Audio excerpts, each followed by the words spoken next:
So with that, it is my great privilege to welcome our guest today. He is a faculty affiliate for the Human Flourishing Program at Harvard University. He knows Biola very well. He got his PhD here.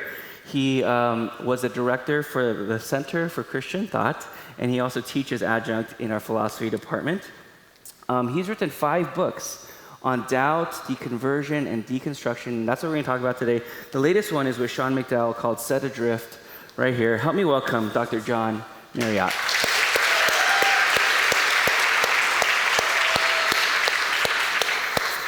John, thank you for being with us.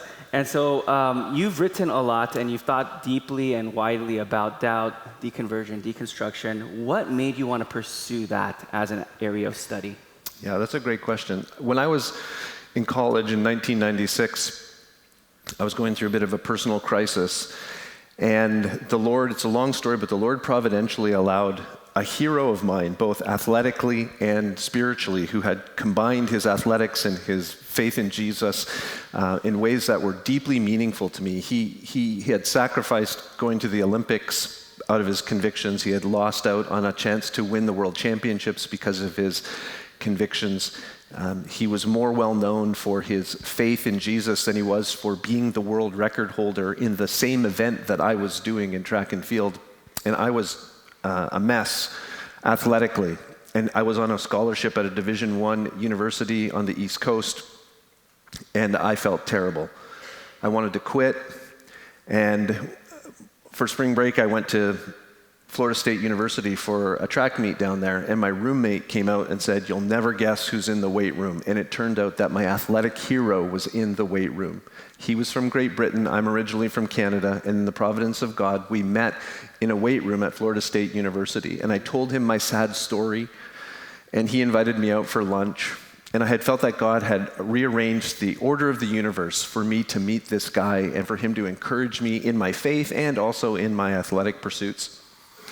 And so I had followed his career. He went on, he won the gold medal in the Olympics in the year 2000, and became the face of evangelical Christianity in the UK. He was the host of the BBC's longest running television show, and it was for shut-ins on Sunday morning. He was broadcasting as the host to people who couldn't get out to church. He was broadcasting church services to them. And in 2007, I decided to Google him and see what he was doing these days, and I read this headline that said, "Olympic champ takes leap out of faith," and says that he no longer believes in God, and he's happier and more content with himself than ever before. And I couldn't understand how that could possibly happen. Wow. And so I started reading and found out that he was just the tip of the iceberg, that there are tens of thousands of stories out there of people who once identified as Christians and have walked away from the faith. And that's what caused me to say, hey, I'd like to get some more understanding on this. Yeah. And that's what I've done my doctoral research on, which ended up, as you mentioned, coming out in the form of different books. Yeah. So with that, I mean, there's some research that suggests that out of 4 people leaving the faith, there's only 1 person coming into the faith, and that's not a good ratio for us, right? And so I'm just curious, like, what in particular is Gen Z? Why is Gen Z leaving the faith? Yeah. Well, that's a really great question. It's a really hard question to answer, right? Because Gen Z is made up of individuals, and if you hear one deconstruction story, you've heard exactly one deconstruction story. If you've heard one deconversion story, you've heard one. But there are some commonalities, and every generational cohort has certain things in common, right? Boomers, Gen X, millennials, Gen Z, there's something that seems to sort of define them. When I talk about deconversion and deconstruction, I make a little bit of a distinction between the two. Deconversion is the end result of someone who maybe went through a process of thinking through what they believe and came out on the other side and said, I don't believe in Christianity anymore. I've deconverted, I've undone my conversion.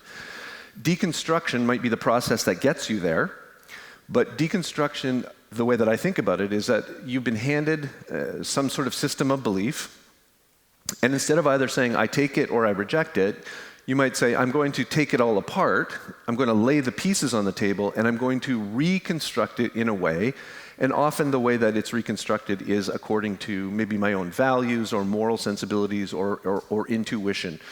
And oftentimes, hopefully, the Bible is brought into that as well. So I think Gen Z, what makes Gen Z unique and what drives often the deconstruction that can actually end in a more holistic, more biblical, more truthful faith, and one that ends up in a loss of faith. What I think drives that is one thing that's unique about Gen Z. Robert Bella, who's a sociologist, coined a term a number of years ago, and he called it expressive individualism. And he says that this is what characterizes, or scholars would say this is a really good characterization of Gen Z, and it would be this. This may not apply to all of you individually in here, but I'm curious as to know whether or not this resonates with you. Expressive individualism says that at the core of human identity and what it means to be a person is ultimately your individual psychological makeup. So you are essentially what you feel.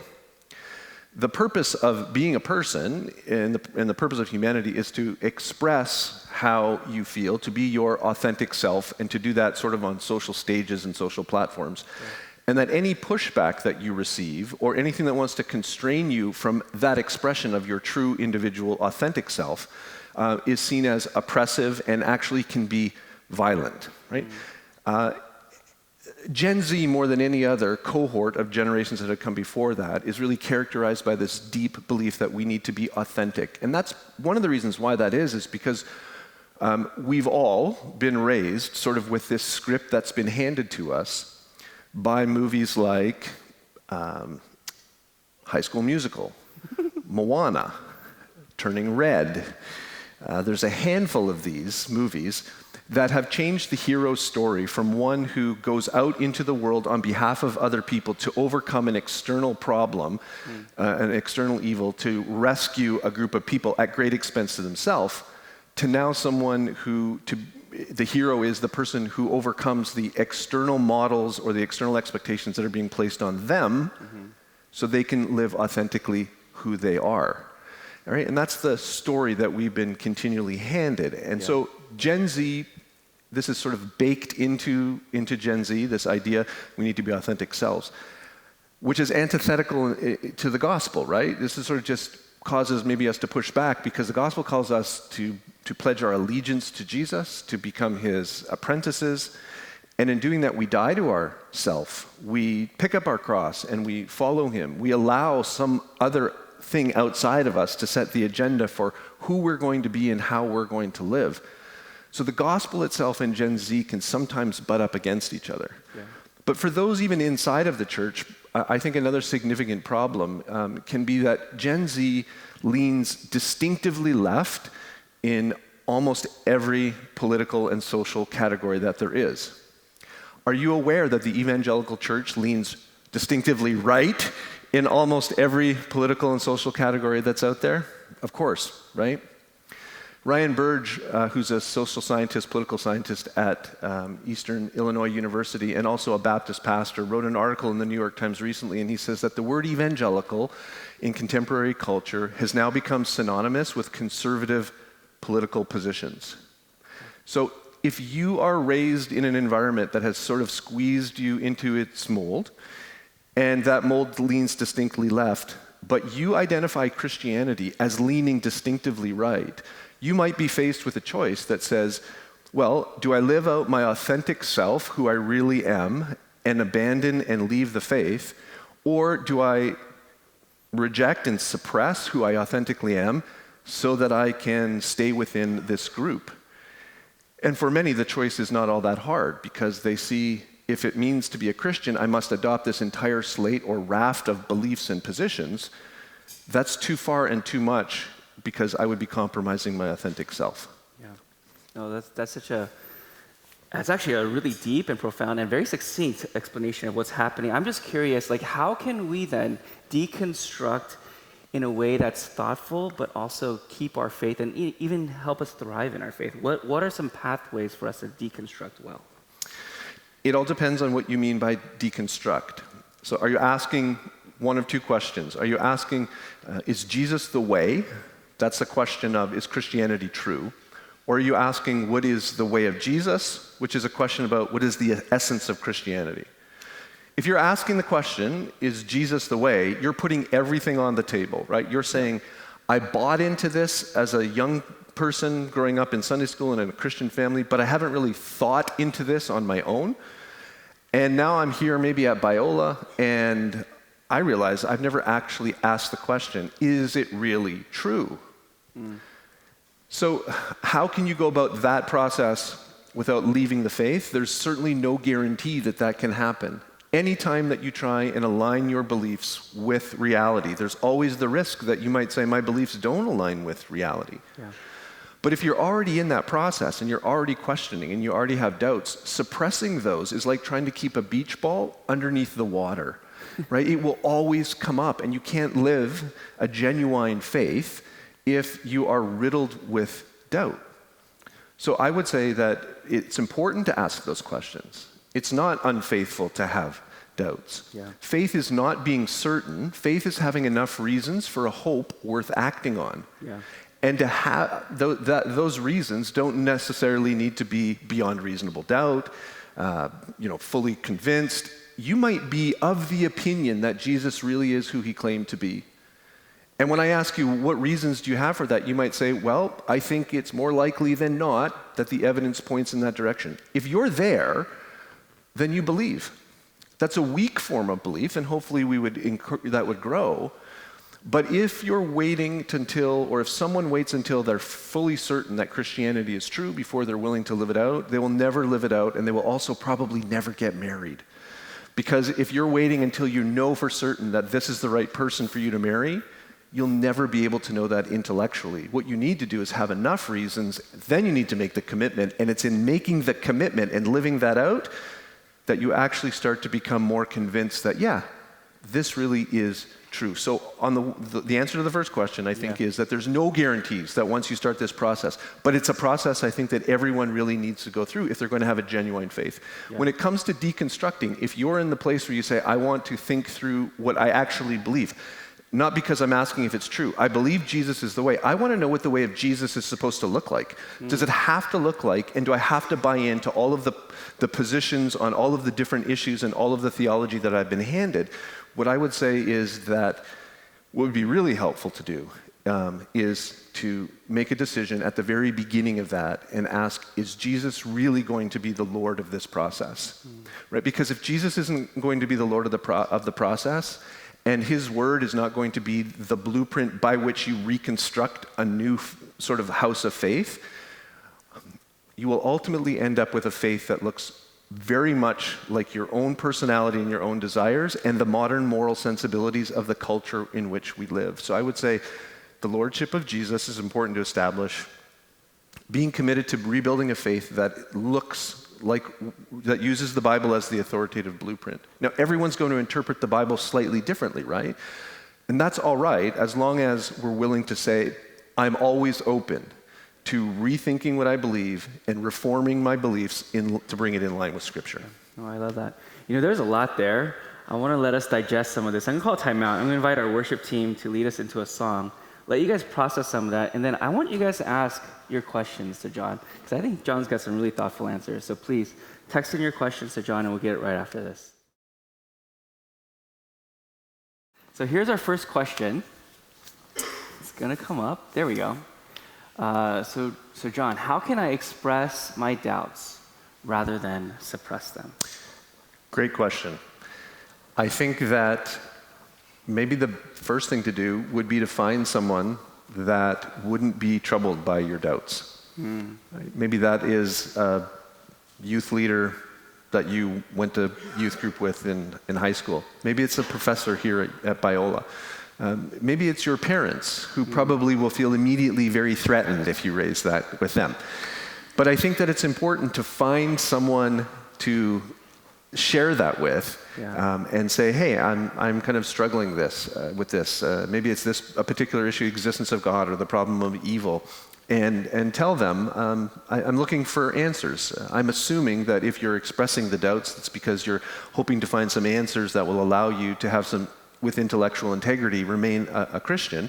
And so I think that there are great resources. One of the worst things that I think that people can do is to suppress those to the point where they can't talk about it. And I am not unaware that many times if you raise these questions with people in your church, you will not be received well. I talk with lots of people who have left their faith, and they'll say, I started asking these questions to people in my church, and I was told that I think too much, I have too many questions, I just need to have faith. So you need to find someone who you can entrust with your questions. Yeah. Quick plug for us at Biola. Pastoral care team, spiritual development, top 3 things, one of the top 3 things we talk about doubts. So there you go. Here's another question. What do you do if you think you believe in God, but you are too angry with him to believe what the Bible says about his character, like that he is a good God? Yeah, that's a hard question. It's not an academic question. It doesn't really have it's not looking for an intellectual response, because it's not going to be satisfying, I don't think. At the end of the day, when I think of what can I trust God for, can I trust God that he's going to not allow me to go into bankruptcy? No, because I've come really close to going into bankruptcy once, because we stepped out and started a ministry that ultimately collapsed and failed. And we were like months away from having to sell our home. And I thought, where's God in all of this? God is supposed to be good, right? When people we love get sick, or something tragic happens to us, we say, can I find God in all of this? And I don't think that there's a really easy answer to this, but I think that God's response is a personal response. Peter Kraft is a Christian philosopher at University of Boston, and he talks about Jesus being the tears of God. So whenever I'm at a place where I say, I'm looking at what's going on in the Middle East, I'm looking at what goes on here in the United States and in the lives of people that I know, and I see so much hurting and hardship, how do I reconcile that with God being good?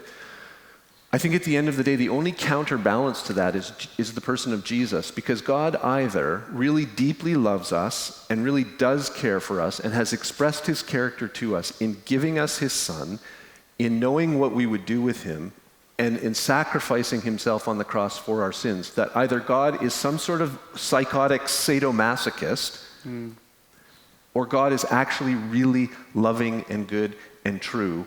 And although I don't understand how all of this bad stuff will eventually work out and God will redeem it, if he can give his best and allow his best in his son to go through that experience, and then use the worst thing that's ever happened in human history to bring about the best thing that will ever happen in the future, which is the redemption of humanity, then I can hopefully trust him, because he's displayed what his character is, even though sometimes I read stuff in the Bible and I don't actually understand how to reconcile both of those things.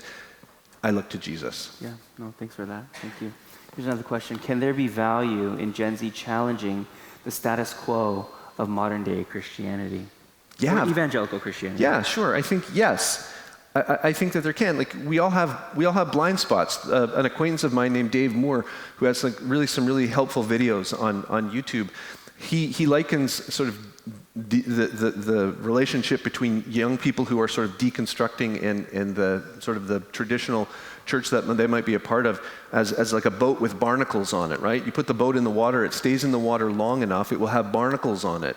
But if you're in the boat long enough and you don't know any better, you might think that the barnacles are just part of the boat, until you pull the boat out of the water and look at it, and then you start asking, should this really be part of the boat?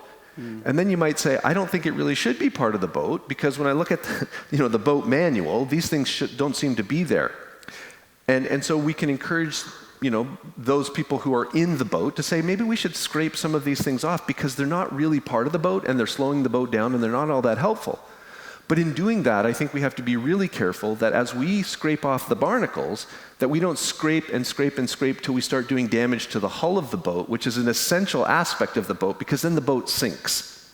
So I do want to say that, yes, throughout the history of the church, you have had people who have stood up and said, we don't think this is in line with what God wants, right? You have, like, Martin Luther, you have the Clapham sect and William Wilberforce and others, Martin Luther King Jr., who have pointed out these things that maybe have become part of the boat, these barnacles, and wanted to scrape them off.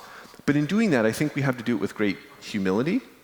I think that we need to recognize that some of our strongest convictions, or our newest convictions, can become our strongest convictions, and we can alienate those folks who, if we start moving in any particular direction, might think that we're encouraging moving right outside of the faith completely as you scrape off some of those barnacles. So yes, I do think that you can, that Gen Z has lots of good things to say to call back previous generations who maybe have allowed the barnacles to grow on the boat. Yeah, no, thanks for sharing that. Here's another question. How do we support friends who are in the process of deconstruction?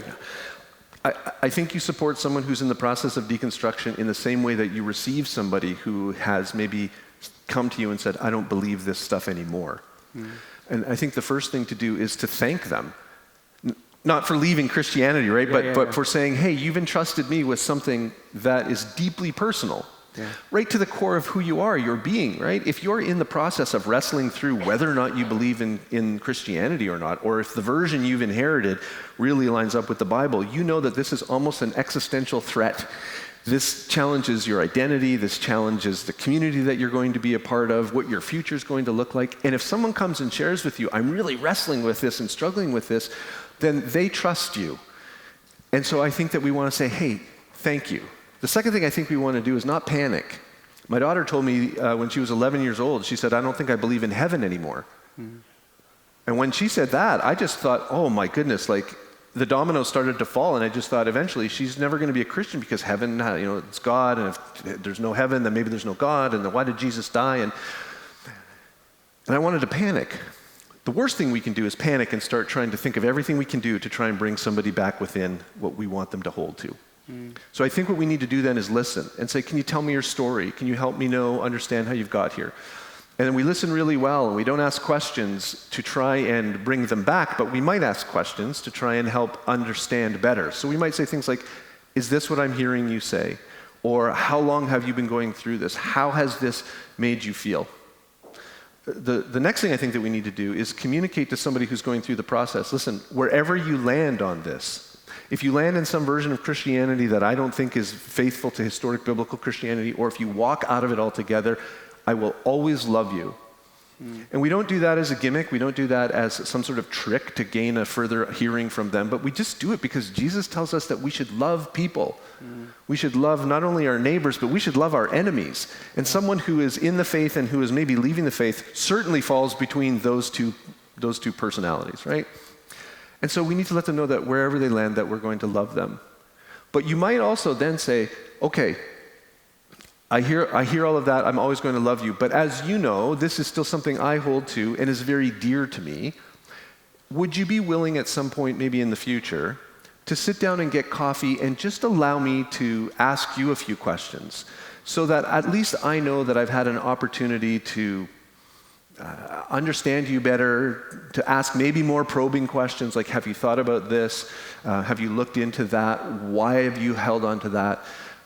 And then from then on out, if they're a friend of yours, and this is they're a lifelong kind of a friend, to realize that you don't need to fix people or change people or get people to change their minds. Fix is a bad word.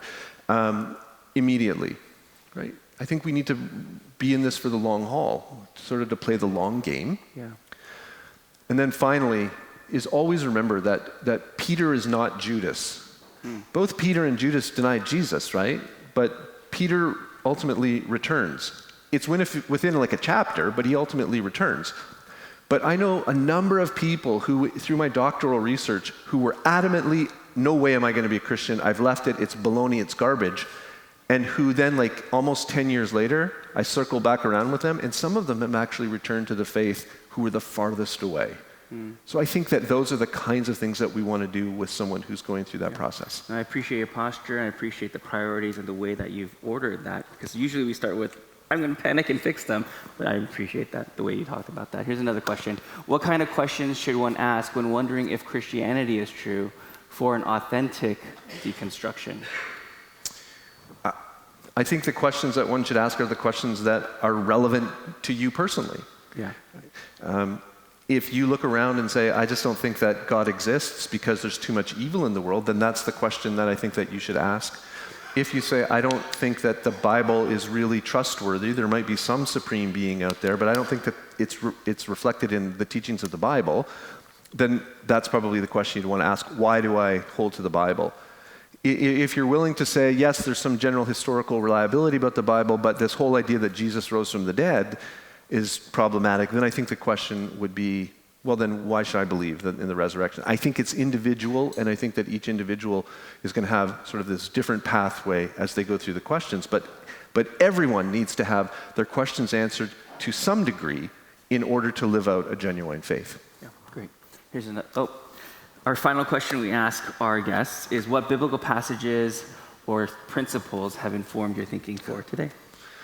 When I was like 5 or 6 years old, perhaps like many of you, my mother shared with me the gospel in a very sort of rudimentary, childlike way.